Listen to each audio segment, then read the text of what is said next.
Jim Carrey has been dropping hints for years, breadcrumbs scattered across interviews, speeches, and red carpet moments.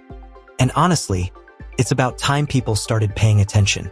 For most of the world, the moment that finally made eyebrows shoot up happened during one of his strangest, most electric, and side-splitting segments on Jimmy Kimmel Live. What looked like nothing more than classic Carrey chaos. Goofy faces, unexpected jokes, his trademark wild timing, was something else entirely beneath the surface. It felt like Jim Carrey wasn't just being funny. He was slipping a coded message straight into millions of living rooms, wrapped in humor, sugar-coated in slapstick, but unmistakably pointed. The audience laughed, but if you looked closely at Jimmy Kimmel's face, even for a second, you'd notice it. Confusion, then concern, and finally that moment of did he really just say that? So before we break down the meaning behind Carrey's strange delivery and Kimmel's stunned reaction, we need to rewind the tape, back to the exact moment that had social media buzzing for days.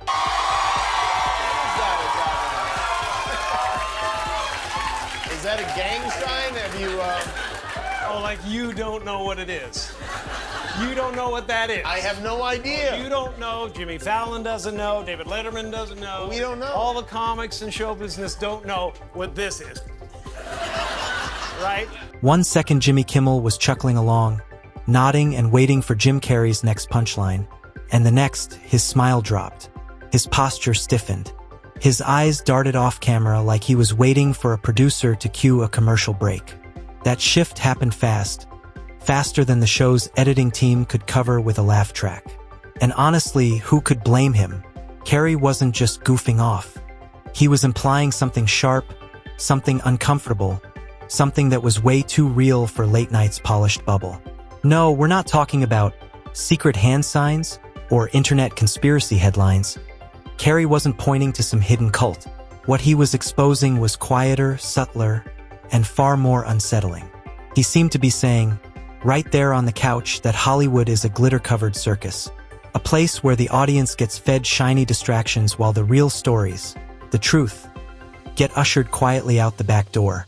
He compared hosts like Kimmel to performers in an ancient coliseum, smiling, entertaining, juggling politics and jokes while Rome burns behind them. Today's version isn't gladiators. It's glowing TV screens, hypnotic monologues, celebrity theatrics, and neatly packaged narratives that drown out everything that actually matters. I'm sick and tired of the secrets and the lies. It is the secret symbol of the Illuminati, and you're a part of it, and it is the all-mocking tongue. Oh, I like it. It's the symbol of the all-mocking tongue. And I'm sick of it. I want everybody to be in on the joke, man. You know what I mean? For years now, talk show hosts, people on television, people in sitcoms have been hired by the government to throw you off the track, to distract you, to make you laugh and stuff like that, make you happy and docile so you don't know what's really going on. And Jim Carrey said all of this directly to Jimmy Kimmel's face, wrapped in jokes just sugary enough to slip past network censors. That's the genius of Carrey. Comedy is his Trojan horse. Slide the truth inside the laughter, and it bypasses every guard. Anyone who has followed Carrey over the years knows this wasn't some random outburst. The chaotic comic who once lived on pure energy and wild expressions has transformed. He's older now, quieter, more contemplative, someone haunted by life's big questions. Fame didn't fulfill him. Wealth didn't anchor him. Endless adoration didn't silence the emptiness. So he started peeling back the Hollywood illusion. He started saying the things no one else wanted to say. As he once famously put it, "I wish everyone could get rich and famous and have everything they ever dreamed of so they can see it's not the answer." This wasn't about Jimmy Kimmel personally. Jimmy is simply one of many cultural gatekeepers. Comedians, hosts, actors nudged, groomed, and steered by a system far larger than any individual. Late-night shows have shifted from comedy to commentary, from humor to ideological sermons disguised as monologues. Whether it's the pandemic, foreign wars, elections, or social issues, the script is always eerily similar. Push the approved narrative, ridicule the dissenters, and slap a joke bow on top so it goes down easy. And if you think that sounds dramatic, look back at one chilling clip from Kimmel himself during the pandemic. A clip that only passed because he said it from the right side of the divide. Dr. Fauci said that if hospitals get any more overcrowded, they're going to have to make some very tough choices about who gets an ICU bed. That choice doesn't seem so tough to me. Vaccinated person having a heart attack? Yes, come right on in. We'll take care of you. Unvaccinated guy who gobbled horse goo? Rest in peace, Wheezy. The poison control centers have seen this spike in calls from people taking this livestock medicine to fight the coronavirus, but they won't take the vaccine, which is crazy. It's like if you're a vegan and you're just like, no, I don't want a hamburger. Give me that can of Alpo and... Let's be honest, if any comedian outside the approved Hollywood bubble had said something that cold in the middle of a global crisis, they would have been blacklisted instantly. But Jimmy Kimmel? Protected, rewarded, applauded. Because in recent years, he has carved out a role as the loyal, correct opinion comedian. One side of the aisle gets mocked relentlessly, while the other gets a warm hug. To Jim Carrey, that isn't comedy. That's propaganda with a punchline. Genuine comedy questions power, it doesn't serve it. And what frustrates Carrey is how effortlessly Kimmel slides into controversy and pivots out of it without losing a single advertiser or network supporter. That's not the treatment a regular comedian gets. That's the treatment you give to someone who plays for the emperor. Keep the audience distracted. Keep the circus alive. That's exactly what Jim Carrey was warning about. The hypnosis, the sleepwalking, the endless entertainment that numbs the public while real issues get buried. To emphasize his point, another clip resurfaced. Kimmel joking about Donald Trump's hypothetical death and receiving roaring applause from the studio audience. Comedy stopped being about wit, it became a weapon. Those 3 judges he appointed to the Supreme Court take this case and rule against him. He is gonna blow a whale-sized windmill out of his... I mean, it might actually... This could be it.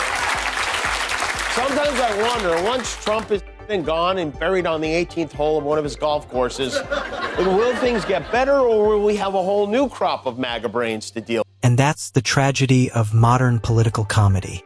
Instead of uniting people through clever insight, it tears them apart with smugness. Instead of humor, it deals in bitterness. Instead of sparking curiosity, it deepens resentment. Donald Trump was not thrilled about being the centerpiece of Jimmy Kimmel's nightly punchlines, a running gag so constant it became predictable. But the important contrast is what Jim Carrey represents. He isn't laughing at the world anymore, he's trying to understand it. What really shattered Carrey's illusions was the missile scare in Hawaii in 2018. For 10 horrifying minutes, he believed a nuclear missile was headed straight for him, that he was living his final moments on Earth. In those minutes, every red carpet, every box office hit, every Hollywood award evaporated into nothing. He wasn't a celebrity, he was just a human being, terrified and vulnerable. That experience burned away the superficial parts of his life and forced him to confront what truly mattered and what didn't. That's why the noise of late-night bickering looks so painfully small to him now. I sat on the lanai and looked out at the ocean, and at that point I started going, okay, well, what can I do with this last moment of time? And I just decided to go through a list of gratitudes, and honest to God, I could not stop thinking of wonderful things that have happened to me and blessings that I've had. So it was lovely. It was lovely, and I got to a point of grace at about 2 minutes to spare when I found out it wasn't actually happening. And all I was planning to do was close my eyes and be thankful, because it's been a good ride. And Carrey's transformation didn't stop there. The loss of his girlfriend in 2015 was a wound so deep it changed the way he saw everything. Fame, relationships, mortality, purpose. From that moment on, the Hollywood spotlight didn't shine the same way. It felt artificial, hollow, like a carnival full of bright lights distracting people from the fact they're wandering in circles. Carrey's message isn't about politics. It isn't about Kimmel. It's about waking up, refusing to be hypnotized by endless trends, empty outrage cycles, and manufactured entertainment that keeps people numb. He's asking a bigger question.